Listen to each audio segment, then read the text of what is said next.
चलिए खबरों में आगे बढ़ते हैं। इस बीच बड़ी जानकारी सामने आ रही है, उसका रुख कर लेते हैं। आपको बता दें कि नीति आयोग की बैठक के बाद अशोक गहलोत का बयान सामने आया है। बैठक में शिक्षा समेत राज्य के कार्यों पर चर्चा हुई है और नई शिक्षा नीति पर सभी मुख्यमंत्रियों ने विचार रखे हैं। बड़ी अपडेट आपको दे रहे हैं। सीएम ने जानकारी दी, जोधपुर में डिजिटल यूनिवर्सिटी प्रस्तावित है। सीएम अशोक गहलोत ने ये जानकारी दी है, कहा कि डिजिटल यूनिवर्सिटी के लिए 600 करोड़ रुपए की जरूरत है और भारत सरकार हमें 400 करोड़ रुपए दे तो हम 200 करोड़ लगा लेंगे।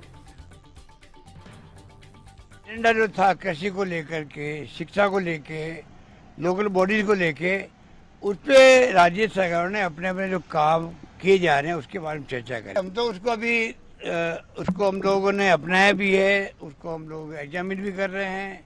अच्छी बात है, हम ग्रहण करना चाहेंगे। अगर हमें लगेगा इसमें रिजर्वेशन है तो हम लोग कन्वे भी करेंगे। ये हमारा अप्रोच रहेगा।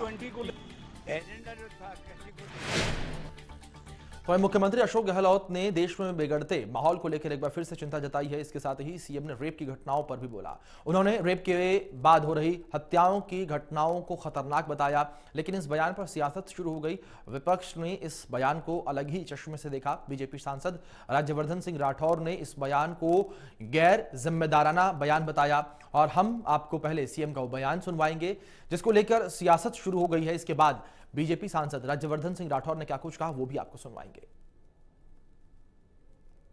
वैसे भी आप देख लो, जो बेरोजगारी बहुत भयंकर है, महंगाई का जमाना है, उस पर आप देखते हो असामाजिक तत्व पनप रहे हैं।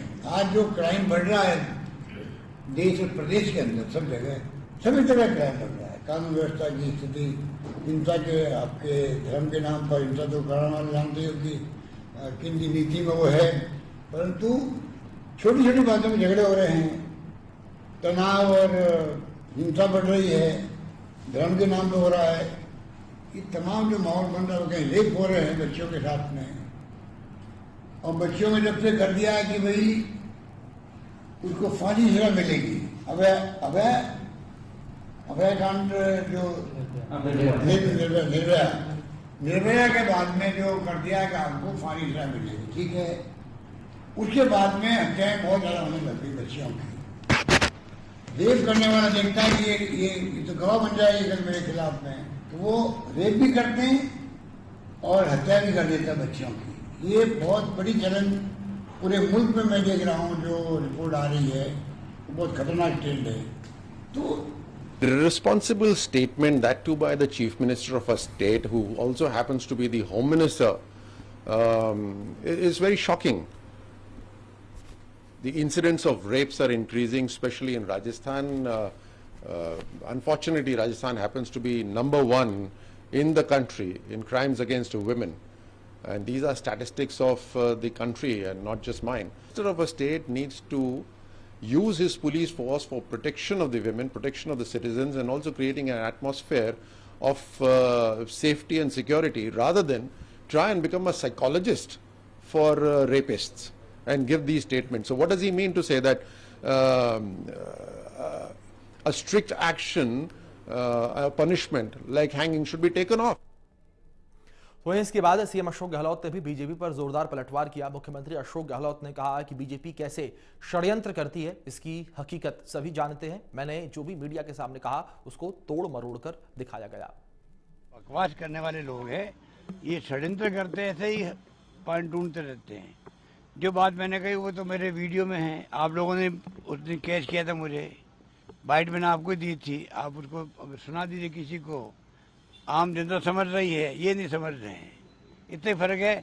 जनता समझ रही है कि एक ऐसा फैसला हुआ जिसमें फांसी की सजा हो गई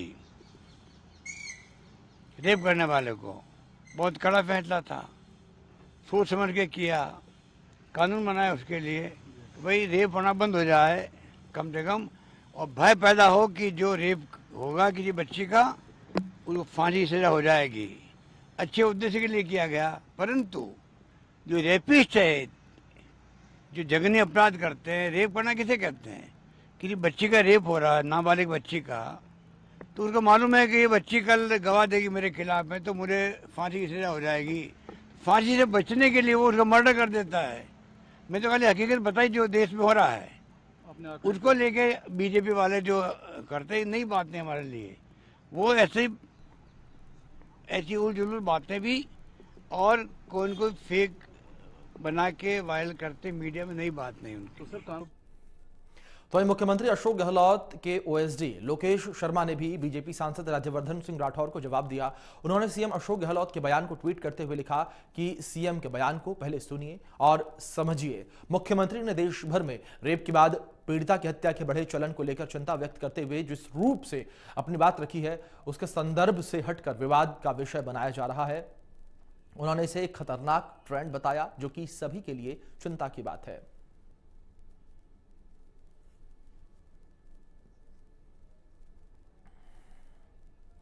प्रदेश में फैले लंपी स्किन वायरस को लेकर राज्य और केंद्र सरकार दोनों ही चिंतित हैं। इस बीमारी से निजात पाने के लिए हर किस्म की जद्दोजहद जारी है। इसी सिलसिले में केंद्रीय कृषि राज्य मंत्री कैलाश चौधरी और केंद्रीय जल शक्ति मंत्री ने जोधपुर में मीटिंग की है। मीटिंग के बाद केंद्रीय मंत्री कैलाश चौधरी ने बताया कि लंपी बीमारी की वजह से पश्चिमी राजस्थान में गायों की अकाल मृत्यु हुई है। इसे लेकर भारत सरकार चिंतित है और भारत सरकार ने आईसीआर से वैज्ञानिकों की टीम को भेजा है और टीम ने रिपोर्ट तैयार कर ली है। वैक्सीनेशन की भी पर्याप्त व्यवस्था हो रही है और मंत्री गजेंद्र शेखावत ने कहा है कि बीमारी से कैसे निजात मिले इस पर चर्चा हो रही है। एक भयानक बीमारी लंपी वायरस के रूप में आउटब्रेक हुई है। गुजरात के रास्ते से आकर के पिछले 2 महीने में पश्चिमी राजस्थान के लगभग सभी जिलों में बीमारी का कहर बरपा है।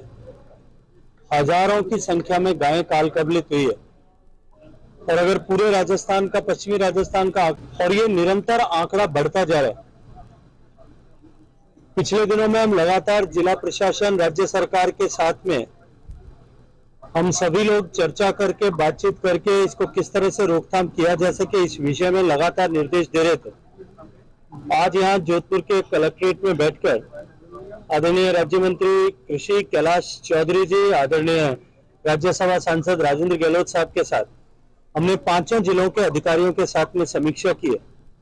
वर्तमान स्थिति और हालात को एक बार पूरे विस्तार से चर्चा करने के बाद में अधिकारियों को निर्देश दिया है कि इस तरह का, इस आउटब्रेक से लड़ने के लिए हमको टेक्नोलॉजी का सहारा लेने की आवश्यकता है।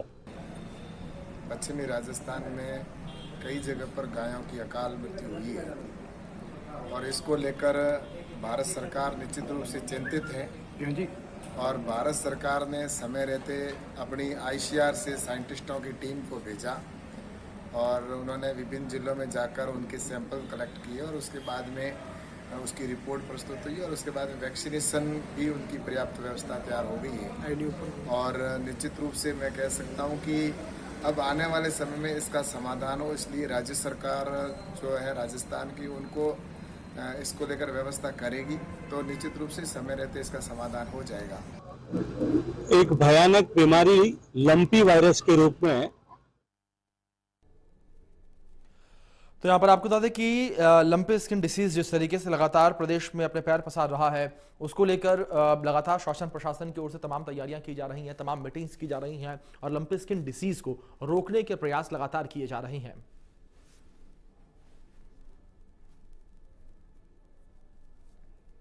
तो इस बीच बड़ी जानकारी आपको दे दें कि जयपुर पहुंचे कांग्रेस नेता कन्हैया कुमार विधानसभा स्पीकर सीपी जोशी से मुलाकात की।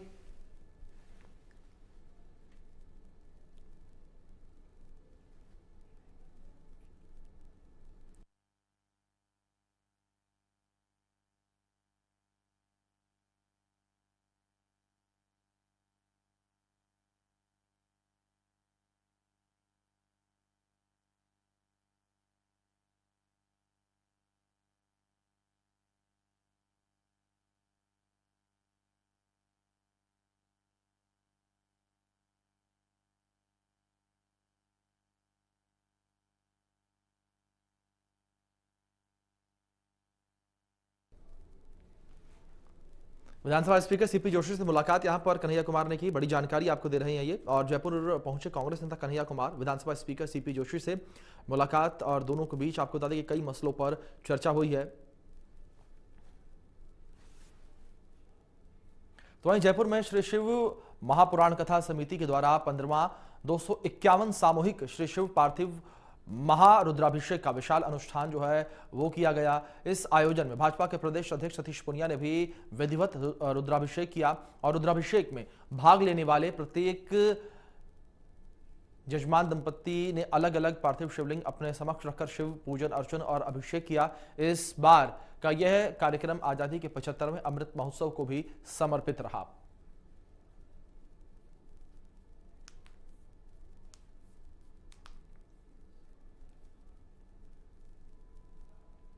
तो वहीं गायों में फैल रही लंपी बीमारी के चलते पूर्व मंत्री डॉक्टर रोहिताश शर्मा ने अपने 75वें जन्मदिन के मौके पर गौशाला में गायों को गोटापॉक्स वैक्सीन का जो है टीका मंगवाया है। पूर्व मंत्री शर्मा के जन्मदिन के अवसर पर जब बानसूर विधानसभा की 15 गौशालाओं में गायों को वैक्सीनेशन किया जाएगा, मंत्री शर्मा ने कहा है कि इंसानों के बाद अब गायों में वायरस आने के बाद गायों के मौत का सिलसिला जारी है। इसी को देखते हुए गायों के लिए 15,000 डोज वैक्सीनेशन की बाहर से मंगवाई गई है। तो वहीं गौशाला में सभी गायों को टीकाकरण कर वैक्सीन लगाया जाएगा, जिससे कि गौ माता की बीमारी के चलते मौत ना हो। और गौशाला परिसर में पहुंचकर डॉक्टर रोहिताश शर्मा ने गौशाला का जायजा लिया और गौशाला की बेहतर सुविधाओं के लिए गौशाला कमेटी की तारीफ की। इस मौके पर पूर्व सरपंच महेश ढांचोलिया और राजाराम सैनी सहित बड़ी संख्या में गौशाला समिति के सदस्य मौजूद रहे।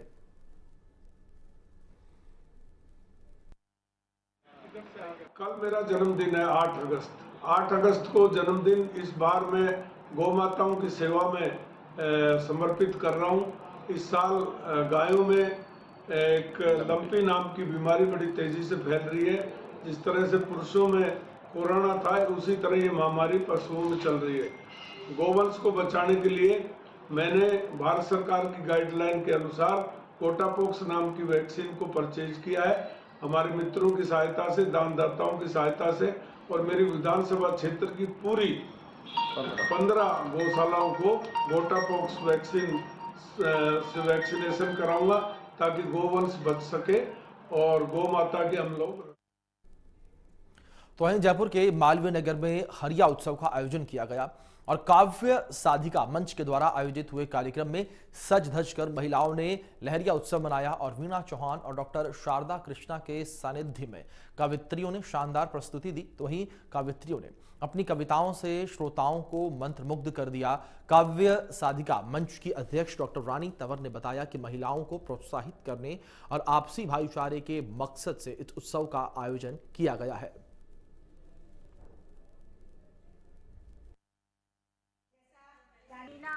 चौहान जी के सानिध्य में और डॉक्टर शारदा कृष्णा जी के सानिध्य में और शानदार प्रस्तुति कवित्रियों ने दी और विविध रसों के काव्य बौछारों से सब श्रोताओं को मंत्रमुग्ध कर दिया। श्रृंगार की रचनाओं की तो बौछार हुई। कई प्रतियोगिताएं भी आयोजित की गई और जिसमें आशु कविता तुरंत विषय पर कवित्रियों ने लिख करके सुनाई और पुरस्कार प्राप्त किए। और कवित्रियाँ कविताओं में तो जहाँ पारंगत थी, सही कवित्रियों ने क्लासिकल नृत्य की भी इतनी शानदार प्रस्तुति दी कि। चलो इस बीच खबर अलवर से, जहां पर आयकर अधिकारी राम निवास मीना संयुक्त सचिव बने हैं। ऑल इंडिया आयकर SC/ST फेडरेशन के संयुक्त सचिव बने हैं। अधिकारियों और कर्मचारियों ने मीना को इस बीच बधाई दी।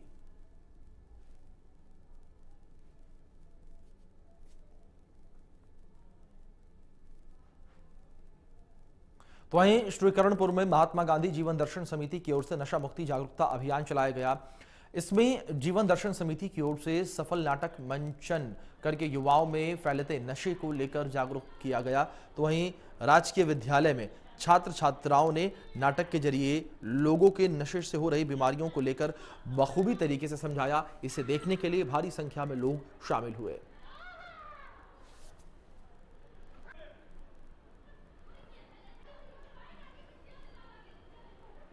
तो वहीं आजादी के अमृत महोत्सव को साकार करने के लिए गुजरात के बड़ौदा से स्केटिंग्स करते हुए दिल्ली जा रहे अगस्त्य सेन सुमेरपुर पहुंचे और उनका जोरदार स्वागत किया गया। और अगस्त्य सेन स्केटिंग करते हुए दिल्ली शहीद स्मारक पहुंचने का लक्ष्य रखा, जहां पर आजादी के अमृत महोत्सव में वे भाग लेंगे। और 1 अगस्त को बड़ौदा से रवाना हुए थे और 14 अगस्त को दिल्ली पहुंचेंगे। और अगस्त्य ने बताया कि आजादी के अमृत महोत्सव को साकार करने के लिए वह बड़ौदा से स्केटिंग करते हुए दिल्ली जा रहे हैं और प्रधानमंत्री नरेंद्र मोदी के कार्यक्रम में भाग लेंगे और अध्ययन के दौरान लिया था संकल्प अगस्त सैन ने और बताया कि उसने कॉलेज में पढ़ाई के दौरान एक संकल्प लिया था कि वह ऐसा कुछ करके दिखाएगा कि जिसे दुनिया उसे याद रखे।